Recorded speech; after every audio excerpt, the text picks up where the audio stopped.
The low, quiet hum of the quadrotor drone was drowned out by the squeals of delight of the children invited to Dee Dee's 12th birthday party. The parents of Dee Dee's 5 invited friends had dropped them off early, and now all 6 girls were playing in the backyard, waiting for the message that the cake and ice cream were ready. I sighed thinking about it. Our backyard? Yes, this was our backyard until the final divorce decree about 2 months ago. Now it was just my backyard, except that it also indirectly belonged to my son, Dylan 14, who sat on the patio watching everything with contrived indifference, and my daughter Deanna, we call her Dee Dee, 11. Well, 12 as of today. Thus the birthday party. My little princess was only a year away from adolescence. God help me! We've survived Dylan's rite of passage. Well, for now. Now all I had to do was find a way to help Dee Dee navigate this minefield on the road to womanhood without guidance or help. Damn! It's a special day for Dee Dee, the last birthday of her childhood before entering the dramatic, luxurious, and painful season of adolescence. I had already decided a few days before that I would not allow the joy of the day to be overshadowed by thoughts of Dee Dee's mother bitch, my ex-wife Donna. Instead, I would focus on giving Dee Dee an unforgettable time and on preparing for the entertainment I had organized with my friend and now partner in our exciting and promising to be profitable business venture, Nirmal Pradhan. Easy, Diz, I said to Nirmal as we operated our remote-controlled aerial platforms with the tablet controllers we each had in our hands. You don't want to drop them too soon. They might get away in time and we'll miss the full effect. Just make sure you aim second low over the back fence and hit the lights at the right time, my Indian origin friend replied. Once you get them focused away from the real threat, then bomb. In the 6 years he lived in the United States, he had almost lost his sing-songy rhythm of speech, typical of subcontinent residents. Moreover, living in Tennessee for 4 of those 6 years had led to a southern softening of his English pronunciation and the introduction of terms like y'all into his everyday vocabulary. Sometimes he even joked with me that in Knoxville, he had learned that y'all was singular and all y'all was plural. 6 teenage girls celebrating a birthday were moving around the backyard, looking at the quadrocopter hovering above them. It made a low humming sound, traveling in one direction for a short distance and then hovering again. The girls followed it, only to find themselves below it. It moved again in the other direction about 20 meters away, and the girls rushed in that direction. Beneath the quadrotor drone that was moving about 8 meters above them, the one we called Enola Gay, was a round object with ribbons around it. We led the girls to believe that it was an aerial piñata and that at the right moment it would drop small candies on them. So far, we had kept the other quadcopter, the one Deez and I called E.T., out of sight. It was operated only by me, and for the moment it was turned off. It was quietly preparing to fly in a small clearing in the woods on the other side of our fence. I set aside the tablet controller to reach for a bottle of Budweiser Black Crown. I'd been choosing this beer more and more lately, as I felt the need for a slightly higher alcohol content after the unpleasant events of my divorce. But I wasn't going to get drunk tonight since I was going to be driving later. I just liked the taste of it. So I limited myself to 2 drinks. I coughed, swallowing wrongly because I was distracted for a moment by her appearance. I knew Dee Dee had invited Donna, my ex-wife, to her party. But it still upset me when I saw her walking out the back door onto the patio as if she owned the place. Still the arrogant queen bee, lording over everyone who came within her bad influence. She surprised me since I hadn't noticed her car pull up. I had to cough a couple times to clear my airway of the beer that had accidentally gotten in there when she distracted me for a split second. Donna still looked good, but not as spectacular as she had a few months ago. Her shoulder-length blonde hair, green eyes, and fantastic body always made passers-by, if not stop, at least slow down. Now she was still very attractive, but she had put on a little weight, which I'm sure she resented. The status of most attractive woman, which she had claimed for most of her life since she turned 15, was now in jeopardy. Placing the wrapped package on the table reserved for Dee Dee's gifts, she looked directly at me. At first, there wasn't the slightest expression on her face, but then it quickly changed from brief delight to a lack of any emotion, then to a brief moment of sadness, followed by a clear look of determination to accept this moment. She sighed visibly, trying to feign a polite, welcoming smile. Glenn, was all she said as she walked over to where I stood. Donna, was all I answered, turning to look at our daughter and her friends. I made several successful attempts to release the tension that crept into my body from her mere presence. She could still excite me, but these days it was a different kind of excitement. I looked at my watch and noticed that time was slipping away from me if I wasn't more attentive. I set the beer bottle aside and picked up the tablet controller. "It's time, Diz," I said to my friend, who was standing a few feet away from me with a controller in his hands. Focused on controlling the Enola Gay, I couldn't tell if he even knew Donna was here. But I knew that, other than the fact that he would find her presence here mildly distasteful, he didn't really care one way or the other. "Good," he replied, simply nodding as he maneuvered Enola Gay closer to the back of the yard and closer to the fence. I picked up my tablet controller and tapped the spot that was supposed to activate the ET remotely. I didn't hear it come to life outside our backyard fence, but I noted the system status indicator on my tablet, which reported that all systems were operational, as they say at NASA. When Diz moved the Enola Gay a little to distract the girls, I lifted the ET out of its seat and moved it to a height from which it could barely traverse the trees on its way to our yard. On the inset screen at the bottom left of the tablet screen, I could see what the ET was seeing, with a miniature camera transmitting a signal over a carrier wave in the wireless frequency band to my controller. With another on-screen control unit, I could remotely move the camera so that its field of view rotated in a 360-degree arc on the gimbal mount and even zoom in and out. But that wasn't really necessary today. Nor was the remote recording capability built into the tablet controller necessary. The girls were so focused on Enola Gay that they didn't notice ET coming down the hill, traversing the last of the trees on his way to our back fence. I heard Donna beside me take a deep breath in surprise at seeing ET. She was about to yell a warning when I growled at her. "Not a sound!" I didn't look at her, but I could tell she was a little pissed off. I hadn't uttered a rude word to her before our divorce proceedings began, and she wasn't used to receiving them. I don't know if it was the determination in my voice or her surprised momentary indignation that made her exhale instead of calling the girls in and ruining the surprise. I only know that for her own reasons, she chose to remain silent while I remotely guided the ET over the back fence and moved it closer to where the girls were clustered, but out of their sight. I alternately touched 2 points on the control screen, quickly engaging the 2 ET capabilities needed to accomplish the surprise. 2 very bright red and green strobe lights began to flash alternately as the ET soared at a height that was a head taller than the tallest girl in the group. A fraction of a second later, a sound effect erupted. "Whoop! Whoop!" came a loud signal that mimicked the booming of a police cruiser. The girls shrieked and turned in unison to see the frightening sight of 2 bright flashing strobe lights directly above and behind where they stood. In that moment of paralysis, I heard Diz utter, "Bombs away!" And as I looked up from my clipboard, I saw Enola Gay release a round, ribbon-adorned object hanging below her. The object had fallen only a meter when a sudden explosion with a slight pew-pew erupted from its bowels, and the object disintegrated above the girls' heads. Pieces of tape exploded all around them, just seconds after they were hit by a light jet of water that erupted into a cone 6 meters in diameter as a result of the explosion of the plastic CO2 gas that detonated inside the balloon. As the Enola Gay started back toward the patio and Diz, I saw a string with the remnants of the detonation device dangling under the landing gear. None of the bomb's components had shattered enough to harm the girls. "Dee!" I heard Dee Dee shout, partly indignant and partly joking, as she turned and saw Deez and I laughing at them. I knew she was mostly reacting to being startled by the suddenness of the event Dee Dee and I had orchestrated. The spray of water from the balloon wasn't enough to ruin their clothes or, God forbid, their hair. Dee Dee had already started stomping over to where I was standing with Donna to express her displeasure when I heard Donna next to me make a sound like gagging. Turning toward her, I saw Donna's eyes wide open and her mouth slightly ajar. She was clearly surprised, but there was also something else.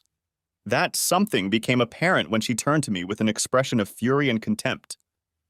"It was you, you bloody bastard!" she said in a low whisper. Then she came right up to me and slapped me across the face.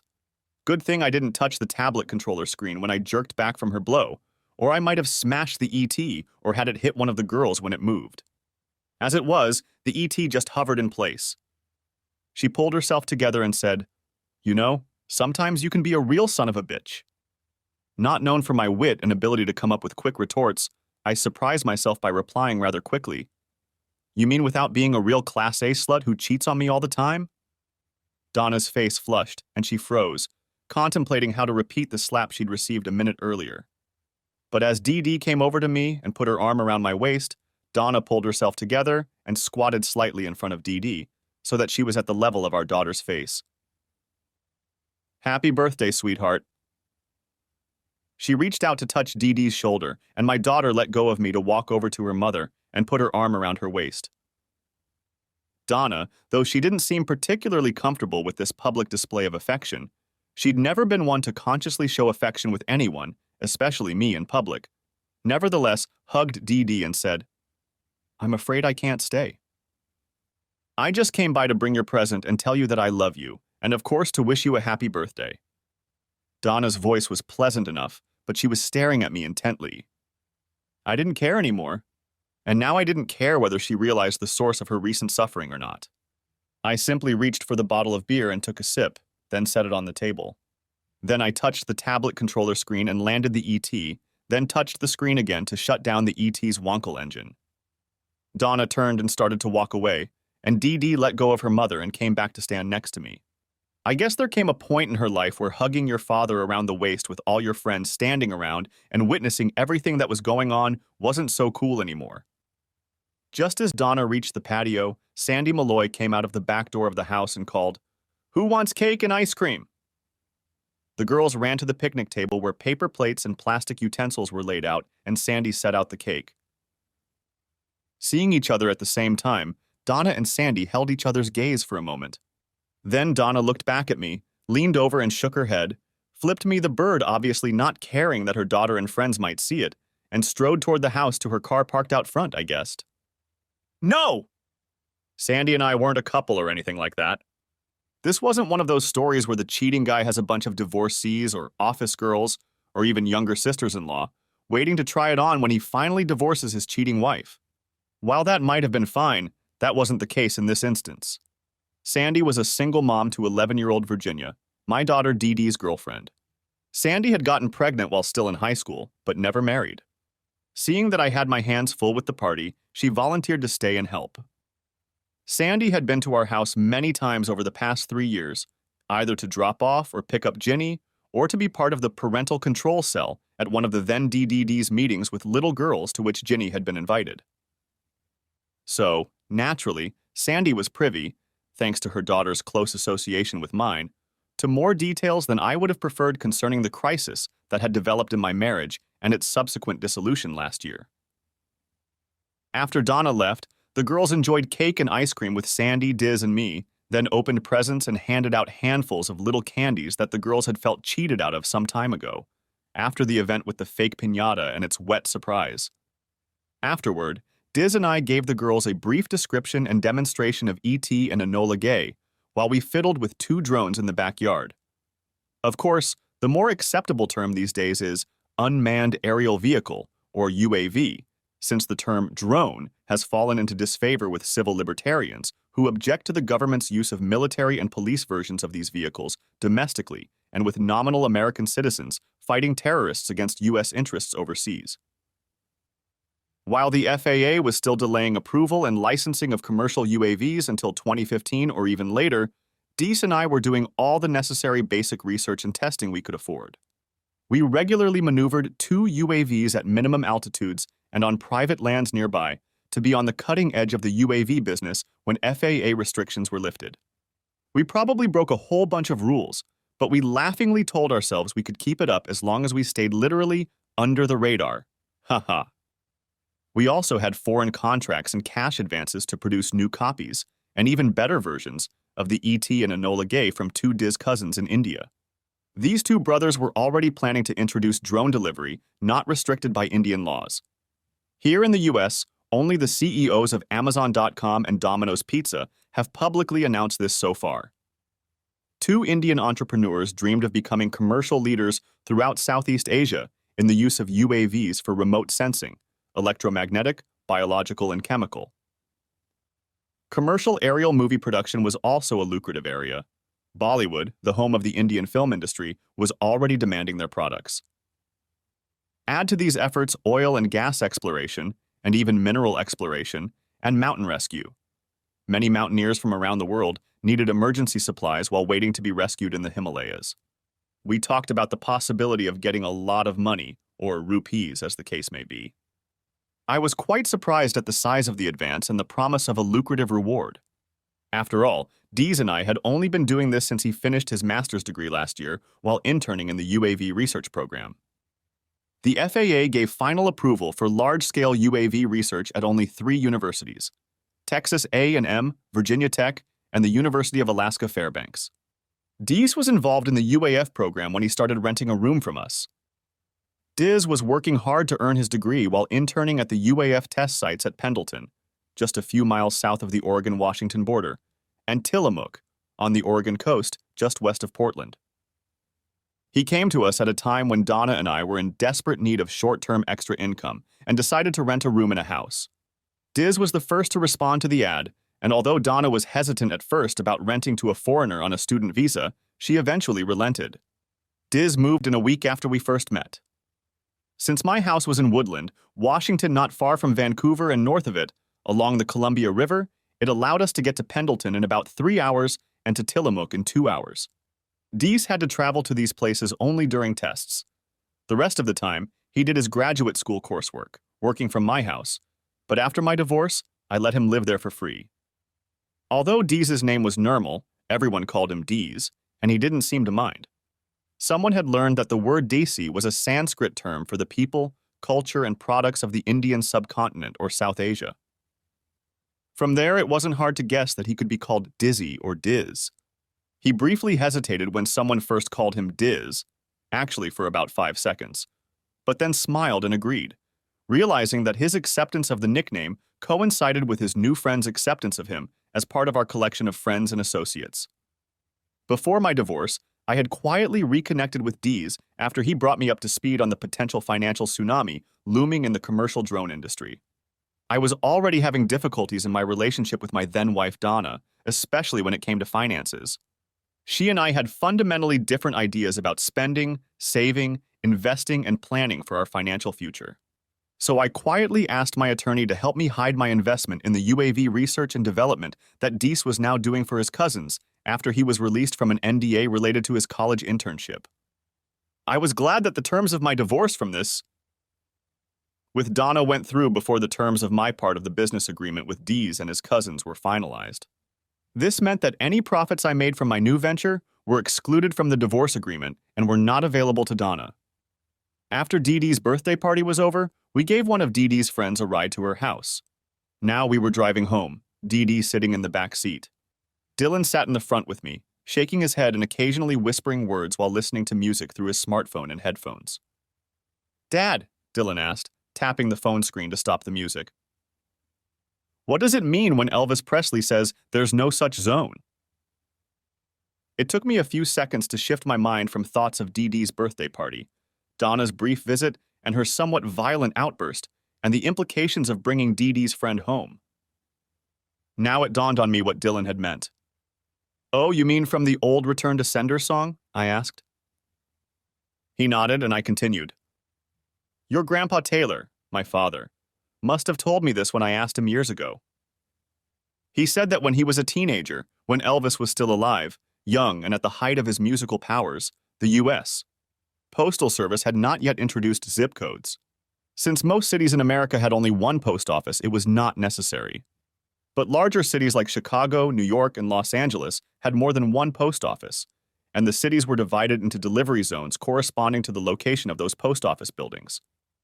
I looked at him and saw that he was looking out the windshield and nodding understandingly. Then he asked me, "What does it mean when Elvis says he dropped a letter in the mailbox and sent it to Special D?" I replied, "These days when you send a letter or package with special handling instructions, the U.S. Postal Service categorizes it as certified, return receipt requested, priority, express mail, or something like that. Back in the day before they came along, any special handling instructions or rush delivery requests were categorized as special delivery, or, as some people called it, and as you heard in the old Elvis song, Special D. Dylan nodded again and continued listening to his music. I glanced in the rearview mirror and saw that Dee Dee had drifted off to sleep after all the excitement of the previous night's anticipation and the tedious preparation and execution of her birthday party. I could sympathize. I had to go through it all with her, as well as all the nonsense I had to go through with Donna's appearance today. I pushed aside my irritation at Donna, looked lovingly at Dee Dee and thought, my little girl, yes, my little girl, is growing up just like her brother. Then my thoughts returned to Dylan's question about the Elvis song he'd heard on the Oldies channel on his smartphone's streaming music app. I suddenly laughed out loud, causing Dee Dee to open his eyes and look at me inquisitively in the rearview mirror. Shifting my attention back to the road, I continued to giggle, pondering the line from the song again. Yes, I thought, remembering the most important message I had ever sent to my now ex-wife. I sent it to Special D. The wedding was sudden and unprepared. It was only 2 weeks after Donna and I graduated from high school, and a couple months after we turned 18, she in April and me in May. Donna was pregnant, and everyone thought I was the culprit. Even though I tried to contradict my father and her that she had dated at least 4 other guys while we were dating, my father asked me if I had actually had sex with Donna. When I tilted my head to avoid his disapproving gaze and nodded, he invoked an ancient, undocumented and unofficial, but still observed in some mountain communities, hillbilly legal aphorism. If the maker of a bad check cannot be found, the responsibility falls on the last endorser. A week later, I was supposed to kiss the bride. It wasn't too hard, since I'd been lusting after Donna for over a year. And I actually liked her, despite her apparent preference for playing the field through our entire senior year. Besides, Donna Swinford really was a beauty. In fact, she was the prettiest girl in our class since she became a second grader, and her feminine figure began to blossom. And she knew it too. During her time at school, Donna has used the power of her looks many times. She was considered the queen bee at school. She won over the boys and destroyed the other girls with her looks, comments, and attitude.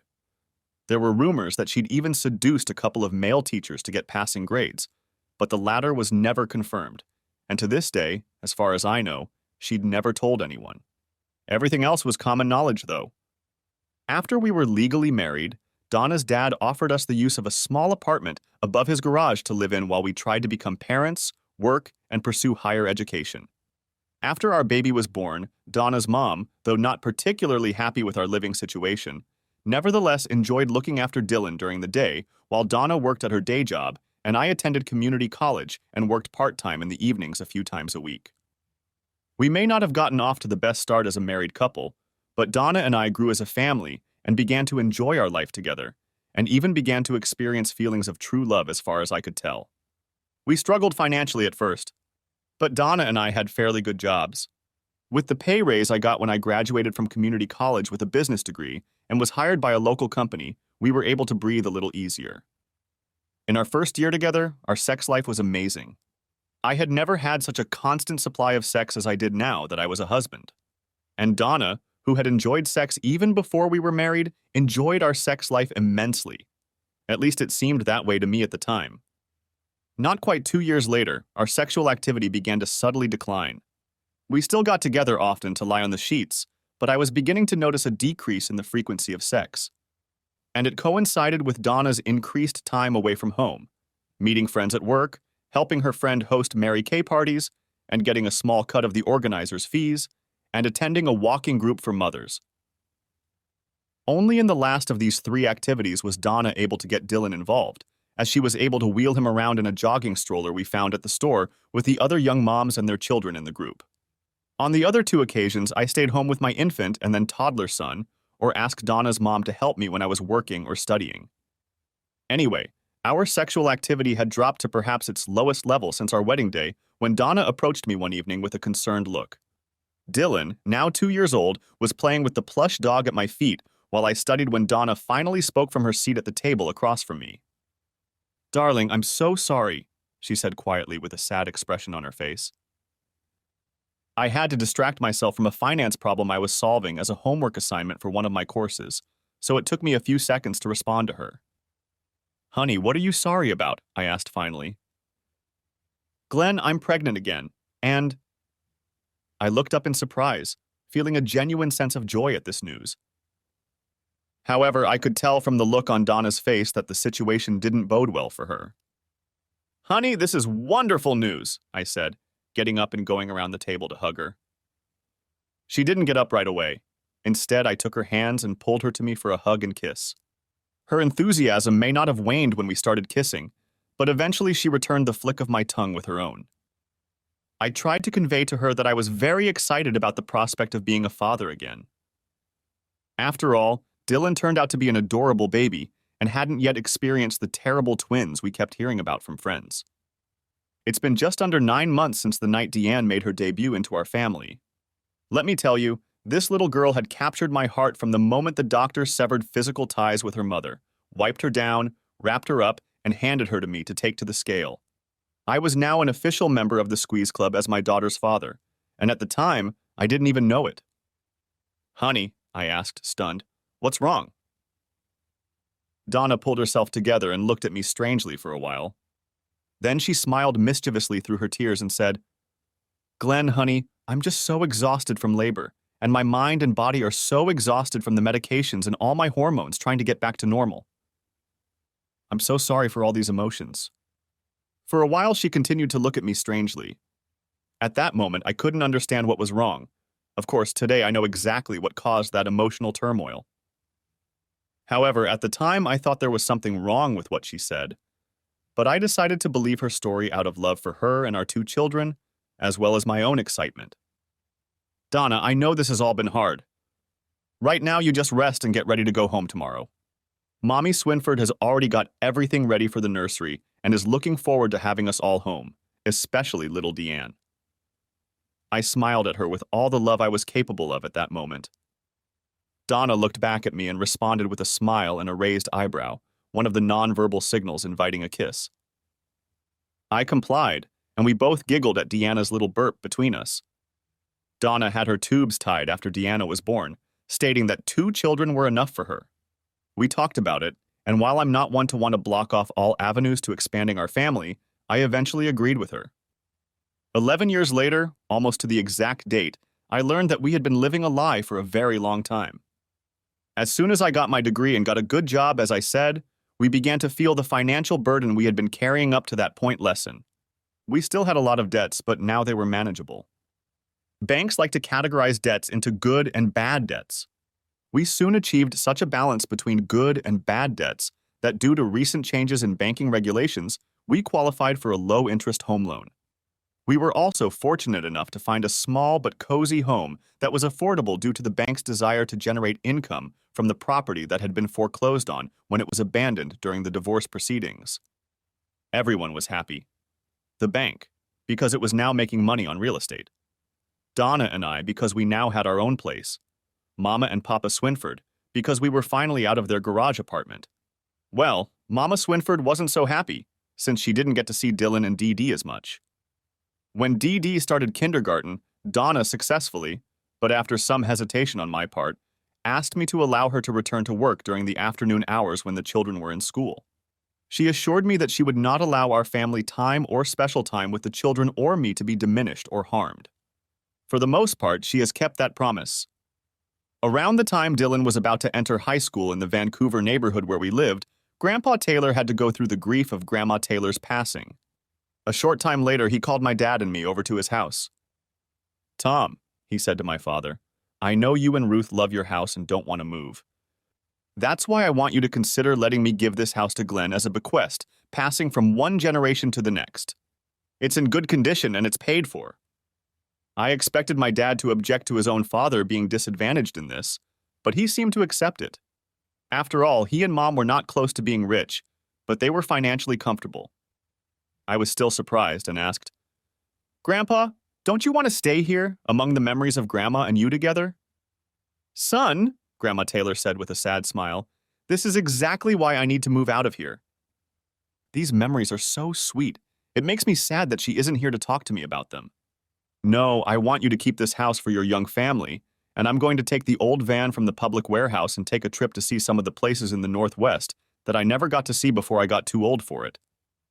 Thus, Donna and I and our 2 children became tenants in my Grandpa Taylor's house in Woodland, north of Vancouver. When the new deed was being registered, Grandpa Taylor insisted that it be in my name only. I didn't realize it at the time, but now I'm glad he did. It made the house somewhat divorce-proof. Had he not done so, it would have been very difficult for me to fight and win the custody battle that arose out of our divorce. Last year, Diz had been renting a room with us for about 8 months when I noticed a change in his behavior. It had taken him a few weeks to loosen up after his first visit, and after that, Donna and I had been able to engage him in conversation with ease. He was even remarkably patient with the almost incessant stream of questions from the then 13-year-old Dylan. DD had accepted D's presence, but still seemed a bit reserved with him. I noticed a change in Deese's demeanor, but figured he must be trying to solve some technical problem with the drones we were experimenting with. Yes, I said, we are. The company I worked for regularly in Vancouver coordinated fairly large-scale catering operations for several airlines flying out of Portland International Airport in Oregon. PDX was across the Columbia River from Vancouver, Washington, just 13 miles down Washington's Highway 14 and I-205. Each day, our suppliers, chefs, packers, and transporters prepared, packaged, and delivered customized airline meals to PDX for the flight attendants on the larger planes to put main dishes and cooked vegetables into in-flight galley warmers and walk through the plane distributing in-flight meals. We prided ourselves on providing quality prepared meals at a very favorable price. The fixed operations coordinator at PDX agreed with this assessment as he renewed his contract with us every year. Because of this, we were a very profitable enterprise. Some of the profits were distributed in the form of periodic bonuses rather than salaries and wages.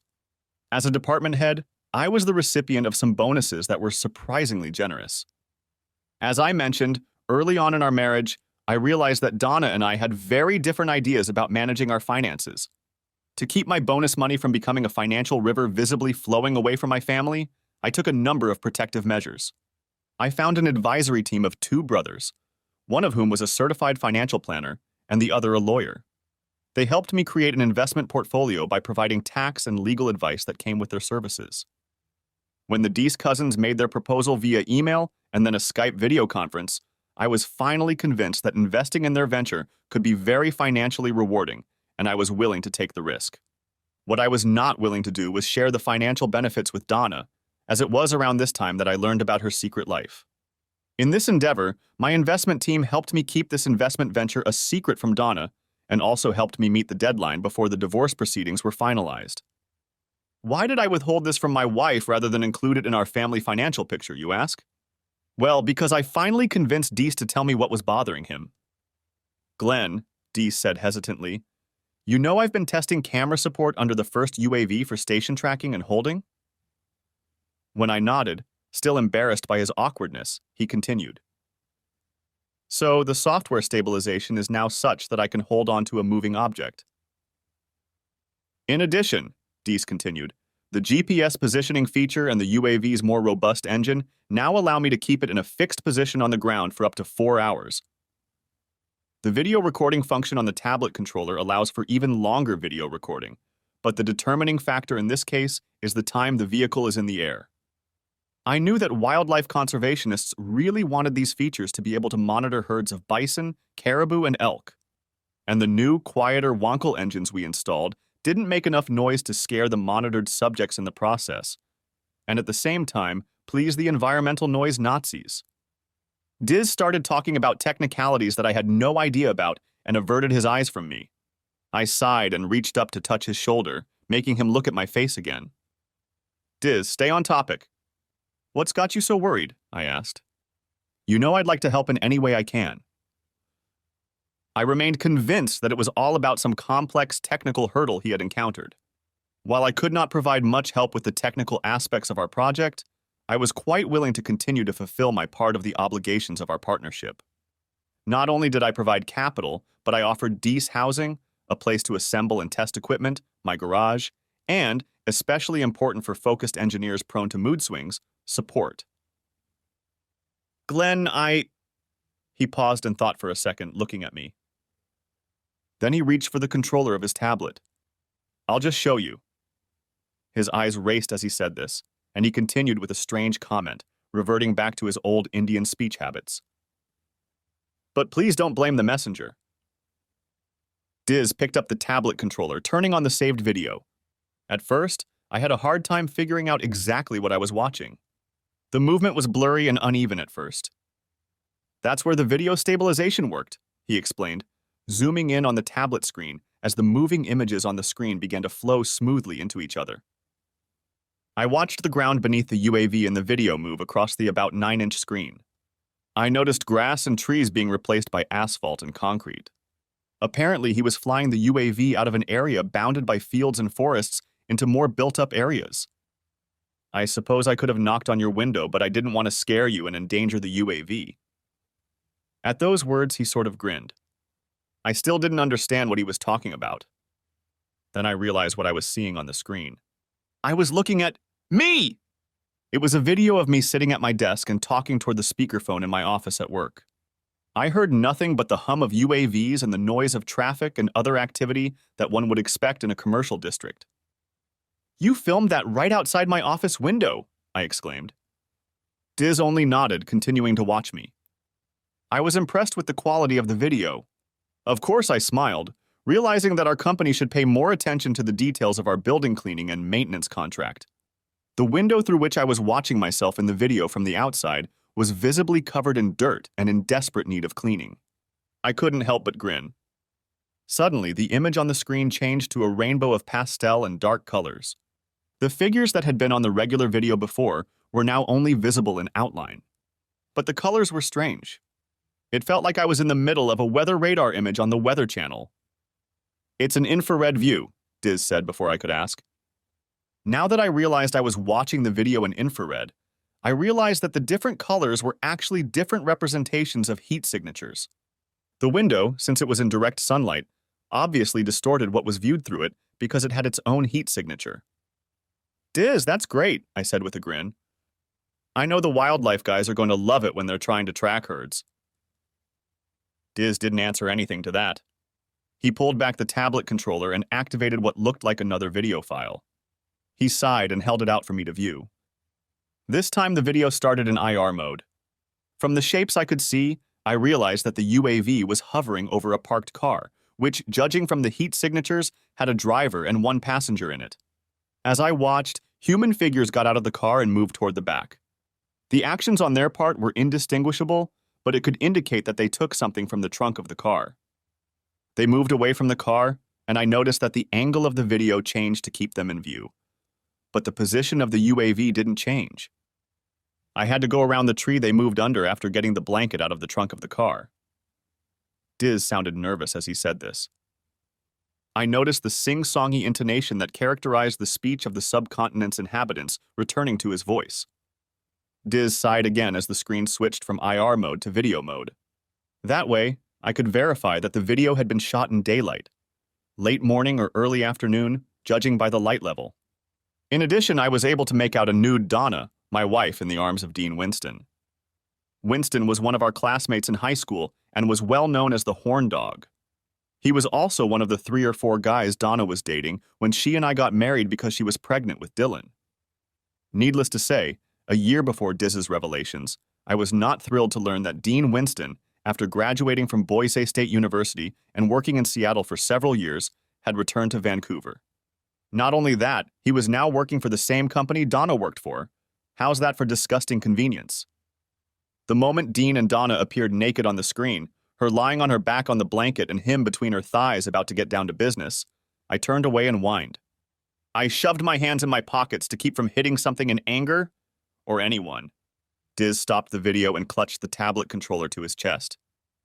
I'm sorry, my friend, Diz said. I was just trying to see if the tracking and loitering functions could be tested on easily recognizable people and objects. Thus, I used mostly you and your wife so you could test how well our systems worked. When I started, I never imagined that. Diz allowed his voice to break and fall silent, as I was no longer listening to him at this point. After about 3 minutes of silence in the room, broken only by the heavy sound of angry air coming out of my nose, I finally spoke. Is that the only thing you have? I asked. Diz hesitated for a few seconds and then said, I have 3 other cases recorded, but there have been others. There was silence again. After about 30 seconds, I asked, Is it about the same every time? I didn't really want to know that, but at this point it just had to be said. After all, my thoughts had already shifted to something to do with the dissolution of the marriage. No, Dees replied. From the other 3 videos and from other cases I've observed, it appears that they take long lunch breaks together and drive out to this quiet neighborhood near Vancouver. They usually stay in his car and... Here he just tapped the screen to start another video. The brightness and contrast are very different in this video, and I commented on that. It's because of the rain, Diz said. I nodded. Yes, it rained a lot in the Vancouver and Portland area in the spring. I could see why they wanted to stay in Dean Winston's car when they had their own connections. Hell, I remember Winston bragging about his new car with a huge panoramic sunroof. Some cars with this feature had a solid glass roof, others had multiple panels. All were designed to open up the entire cabin to the sun and tilt back, opening up at least part of the interior to the outdoors. Some people enjoyed the wind in their hair, others just sat and looked at the stars in the evenings. Of course, in the rain, which was quite frequent here in the Vancouver and Portland area, the panoramic sunroof still provided a view, but without having to endure rain in the face or, in the case of the ladies, in the hair. Dean Winston's car was a Chrysler 300S with all the trimmings, including a double panoramic sunroof, which he liked to brag, "Yes, the ladies like to have sex in the luxury of my car while enjoying the beauty of the sun and stars overhead." I heard him say this at least twice at the work parties I was forced to attend with Donna. I never heard my wife mention Dean, nor did I see her do anything at those parties that would make me suspicious. I guess the 2 of them, my wife and her longtime lover, have gotten good at masking signs of infidelity. When Diz handed me the clipboard so I could see my whore wife's betrayal, I saw that the heat signatures showed the 2 of them engaged in acts similar to people taking off their clothes in the front seat of a car. In doing so, they kissed frequently. Finally, I saw the passenger move to the back seat and assume what I assume was a hands and knees pose. The driver then moved between the front seats and joined another person in the back seat who apparently approached the passenger from behind. The oscillating heat signatures and movement of the car confirmed what was happening. Before they moved to the back seat, I saw no indication that the driver was attempting any additional action in his groin area, so I assumed it was non-consensual sex, which of course is horrible. Not only was my trashy wife cheating on me, she was jeopardizing my health and possibly my life by exposing us both to an unknown number of this son of a bitch's sexual partners. Diz, I said finally, I'm going to need copies of those videotapes. It looks like my soon-to-be ex-wife and I are going to have a falling out over her extracurriculars, shall we say. I'll also need those videotapes when I petition the court for custody of my children. Diz nodded and said, Given her history, are you sure? He stopped abruptly, but I realized what he meant. Were these children even mine? That had to be tested in terms of biology. But in terms of love, it didn't matter. My babies were my babies! I didn't care who the sperm donor was. I loved Dylan and Dee Dee, and they loved me. I wouldn't give them up without a serious fight, and even after that, I wouldn't rest until I could get them back. Still, Diz was right. Yeah, I should probably get a DNA test, shouldn't I? I'm sorry, my friend, Diz said with an apologetic look. I nodded at him and put a hand on his shoulder encouragingly. The last video was still running, and I sighed. Hey, Diz, I said as anger rose in my thoughts, though I held it back in my voice. Do you have any actual videotapes, not related to these cases? Diz, with a proud expression on his face, stopped the current video and turned on another. This time, the video was running normally, and you could see their heads and faces from behind and just above the back of Winston's car. It only took a few seconds before the view changed again to an infrared view directly above the car. I looked at Diz with a question on my face. I lowered myself behind the vehicle for a few seconds to get a clear shot, Diz replied. However, I was only able to keep the UAV there for a few seconds, barely long enough to get a clear shot before getting out of their sight. I didn't want to alert them to the presence of the UAV and camera. Donna knows the effort that you and I have put into this program, and she's seen some of the demonstrations we've done here. She would instantly recognize a UAV if she saw one, and she would also realize that it was probably filming. I had crossed the threshold of logical thinking in the situation I found myself in today when Diz revealed his secret. Now I had moved to an emotional level. I was hurting on a personal level, but I was also worried about my children. But mostly I was angry and bitter at the two hurrahs I saw in the video. My loving wife not only cheated on me, but put me in harm's way physically by letting asshole baby do her without protection. What infuriated me was the contempt and disrespect with which she conducted this ploy of hers. Oh yeah, divorce is one thing. Revenge was another one! My attorney, Myrna Hawk, had all the paperwork ready by the time Diz and I finally realized our day of vengeance. Sounds like a catchy movie title, doesn't it? I inquired, and Diz confirmed that the cheaters' noon dates happened on Fridays. He informed me that it always happened during the extended lunch break on Fridays. Casual Friday dress code rules allowed them to wear clothes that were easier and quicker to put on and take off. And sometimes on Tuesdays, the day of the week with the least workload. I gave copies of the videotapes that Diz had already given me, burned to DVD-Rs, to Myrna Hawk and asked her the questions necessary to determine how best to serve my wife in a way that would be as painful and embarrassing as possible.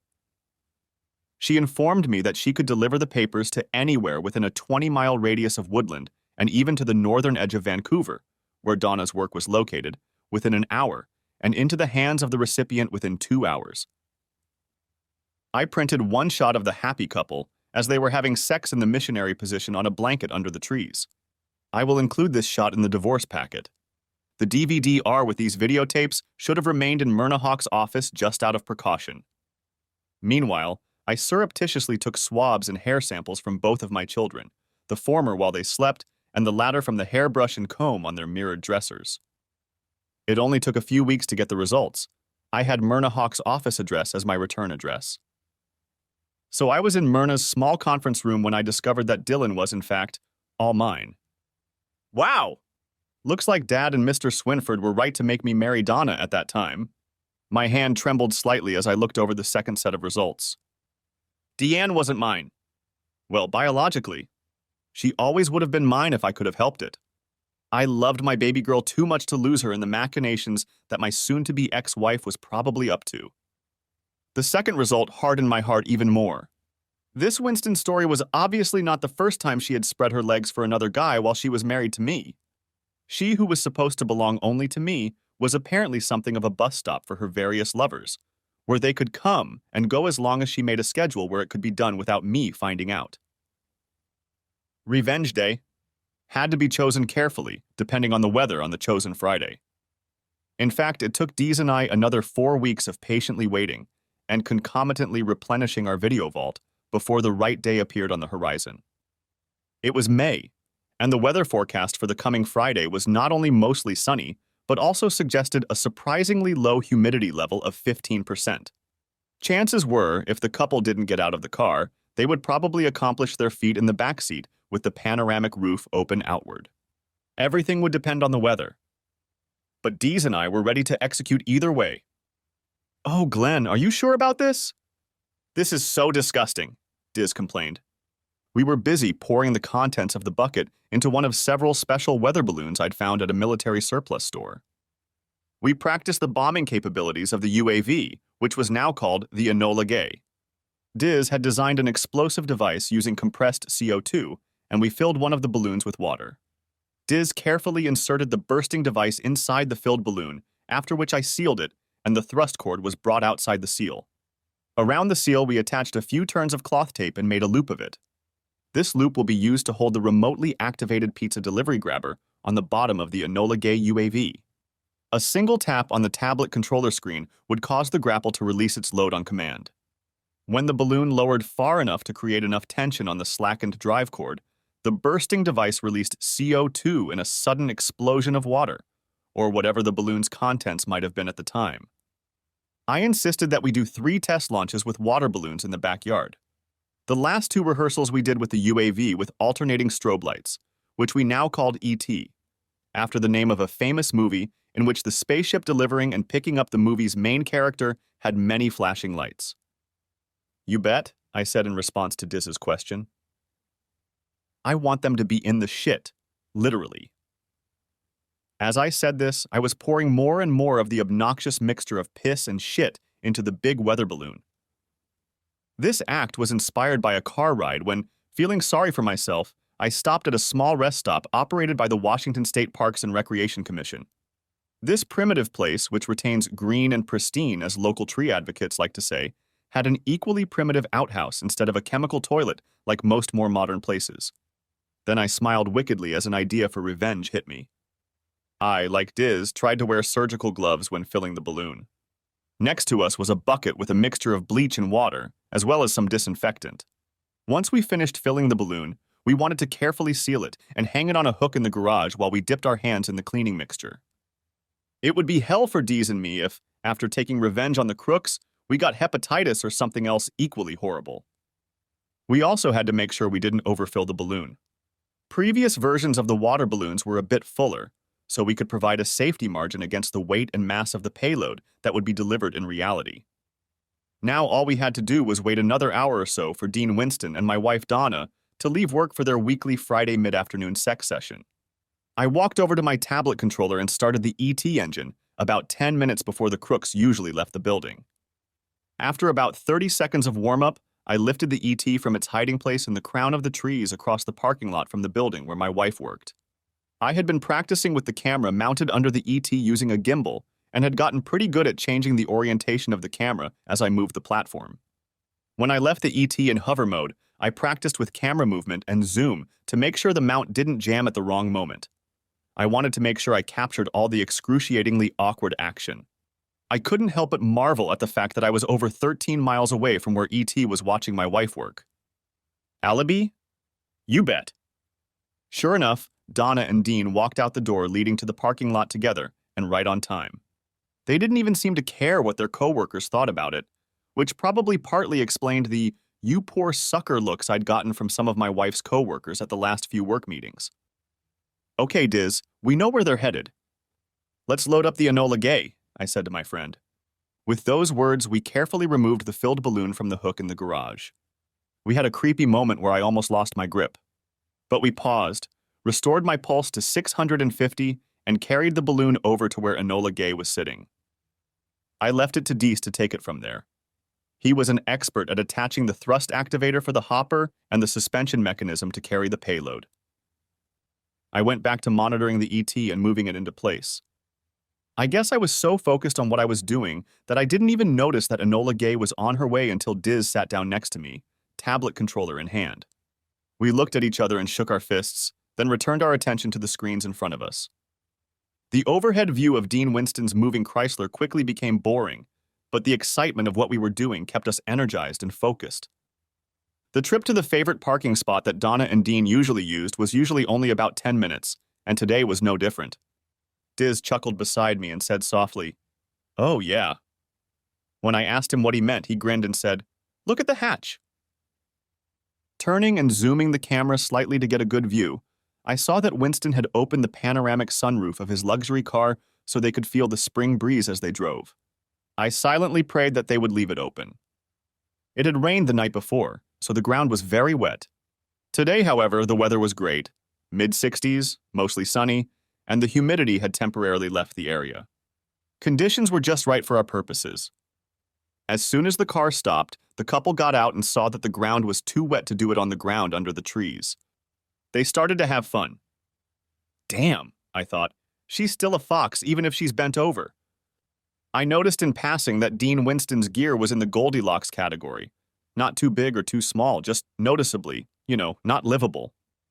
I watched and gritted my teeth as my wife, with whom we've been together for almost 15 years, opened the rear passenger door of the car and stepped inside. I started down the ET and captured the moment on video as Dean leaned in and kissed my wife. I couldn't help it. I had to wipe the sudden moisture from my eyes. This marriage had been dying since I discovered Donna's duplicitous nature, but a date had not yet been set. Now it had been set. Today was the day. I kept the ET off to the side, out of their line of sight, and told Deez to start his run. From that point, I slowly and carefully moved the ET to a position below line of sight, and behind the curve of the trunk of the car, the crooks were now entertaining themselves in. I was about to pass out when I heard Deez sound the alarm. "Good!" he said almost with a shout. Catching himself, he said, "One last run, strobe and arrow in 3, 2, 1. And then in a calm voice just above a loud whisper, he said, Now! I raised the ET to the level of the rear windshield. I caught a glimpse of the expression on the couple's faces as I turned on first the strobe lights and then the police signal. Today, I covered the strobe lights with a dark blue film. When the bright alternating lights went out, I chuckled briefly, thinking about what must be going on in that couple's heads. The lights looked like the headlights of a police cruiser. Whoop! Whoop! This sound has been almost universally recognized in the United States as a police unit alarm. As planned, the terrified couple stopped moving and froze in place for just a few seconds. Their startled expressions were captured for posterity by the video footage coming from IT.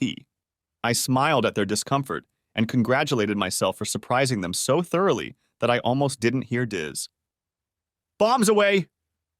I have to admit, I wasn't expecting anything as disgustingly unpleasant as what the ET video capture showed me on the screen.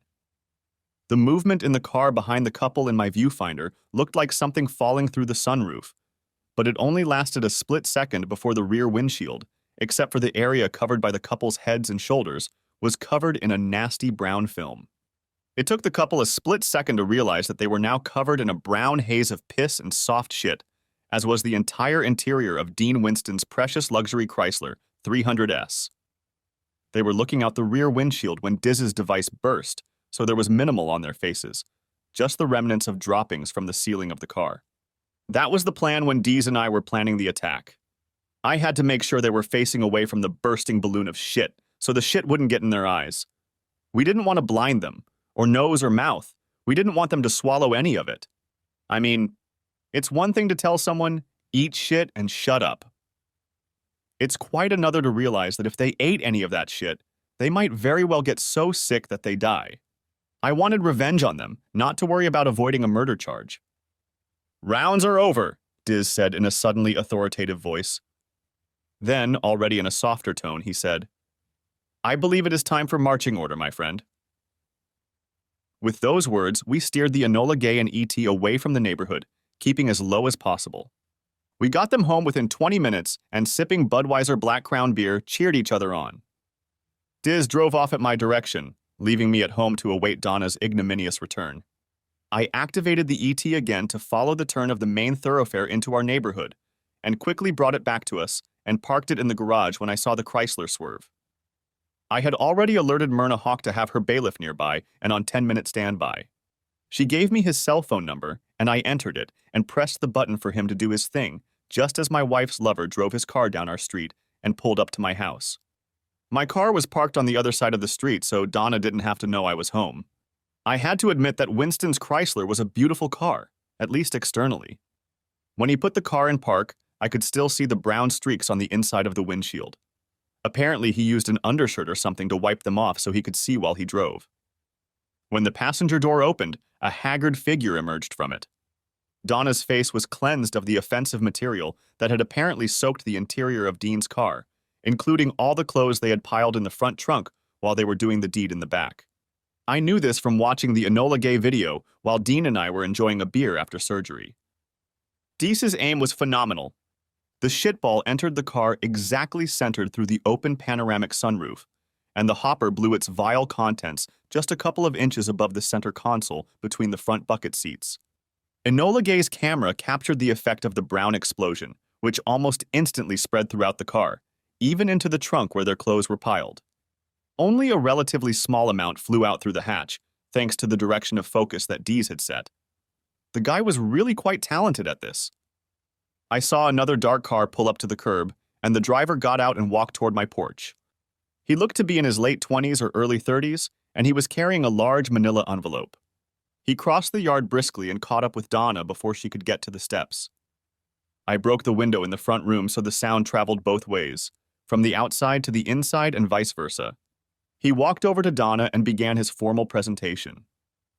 Donna, I grinned. He started again, fighting the horrible odor that must have been oozing from Donna in all directions. Donna Taylor? He asked, and it sounded like he was trying to breathe through his mouth and speak at the same time. Man, that smell must be really awful. Yes, but I can't talk right now. She said, trying to brush him off. Bless his heart. He persisted and simply said, Here. I I looked out the window and saw Donna take the envelope he held out to her. It must have been a reflex. He then quickly headed to his car and called out, walking behind him. "Donna Taylor, you have been served." He snapped a picture of her with his phone, still moving away to capture the event, along with the date and time she was served. The guy was meticulous. Even though he was utterly disgusted by my shit-smelling wife, you gotta hand it to him. Winston wanted to leave right now. He probably wanted to get away from his ex-lover, take a shower, find a handyman who had the guts to fix the car, or an arsonist who would just set it on fire and put it out of its misery, and get on with his life in anticipation of the weekend. It took him a few minutes to pull out of my driveway, as the bailiff's car was partially blocking his way. The server reached into his car, pulled out another envelope, and walked to the driver's window of Dean Winston's car. I didn't hear it, but it seemed to me that the server, having gotten confirmation of Dean's identity, simply tossed the envelope through the window, stepped back to take a picture, and drove off. I guess the odor near the car was as foul as it was near Donna. I moved away from the window so Donna wouldn't see me watching the events happening in my front yard. I heard her sob. I don't know if it was a sob of anger, sadness, self-pity, or a little bit of everything. All I know is that it was loud. After that, I heard a few more sobs. She tried her key and found that it no longer worked. I took the opportunity this morning to change the locks and replace the garage door opener before the revenge mission had even begun. She didn't know if I was home yet, but she still rang the bell and listened. She banged on the door several times and kicked it once with her foot. Then I heard her push against the door and slide down to sit on the porch. It was quiet for a minute. Then I felt my cell phone vibrate in my pocket. I'd turned the ringer off so she couldn't detect my presence in the house. Before answering the call, I made my way to the kitchen. "What?" Usually, when I saw her number in the caller ID window, I would answer, "Hi, honey," or some other affectionate word. But not this time. "Glenn, honey, something terrible has happened and I—" She paused, going into a paroxysm of loud and pitiful crying. I stayed on the line when, after about a minute, she finally pulled herself together. "Oh, Glenn, I can't get into the house. My key doesn't work. And I so need to shower and get cleaned up." Ugh! I almost laughed as I pictured her sitting on the porch crying and feeling the chafing of her shit-soaked clothes. Finally, I spoke up. "Donna, did you get the package I delivered to you?" Yes, she replied. "What's that?" "The rude guy who gave it to me said I was serviced." "What did he mean by that?" I couldn't believe she couldn't figure it out. "Well, I guess you'll have to open it up and see exactly what he meant," I said. I couldn't resist a harsh tone in my reply. I could hear her opening the envelope, probably holding the phone in the hollow between her neck and chin. "Glenn, why are you suddenly being so nasty? Oh, no! I instructed Myrna Hawk to see to it that the picture of Donna and Dean fucking in the missionary position on a blanket on the ground was the first one in the divorce packet. From the angle, it would appear to an observer that a tall man with a camera took the picture from about 30 feet away using a zoom lens. The secret of the UAV video will remain with only a few of us. Contrary to most people's expectations, the divorce went a little out of my favor. Perhaps the cheating couple's dated photo helped, I don't know. Since Washington is a no-fault state that does not require a period of separation before divorce, the mechanism moved pretty quickly. I got the house since the deed was in my name only, but had to provide Donna with a bunch of monetary assets, from known accounts.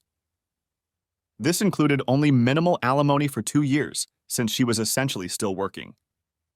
Because the house was mine, the judge ruled that the children's interest would be served if the existing pattern of interaction between parent and child is altered only to the extent necessary because of a change in the parent-child relationship or to protect the child from physical, mental, or emotional harm. Translated into ordinary language, this meant that they should stay in the house with me so as not to change the pattern of interaction. To her credit, Donna did not try to portray me as physically, mentally, or emotionally abusive. If she had tried, I gave Myrna Hawk a list of witnesses who were to attest that I was not abusive. I couldn't completely remove Dylan and Dee Dee from Donna's influence, since the court had also established mutual decision-making authority, which meant that Donna could still have a lot of influence over the kids' lives.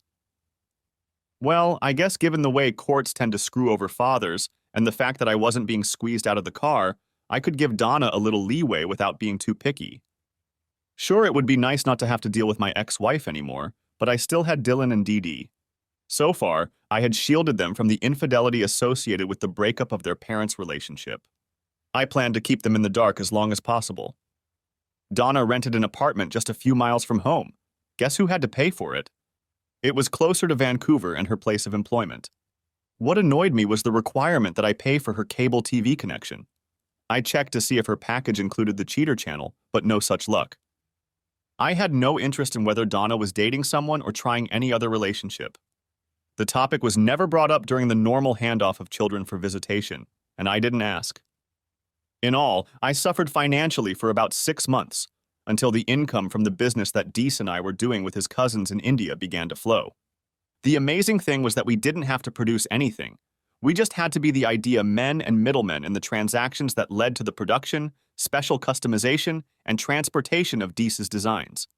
We had to bring in another lawyer to handle the export deals because our designs were still not legal for commercial use here in the US, and there were several trade restrictions on technology exports.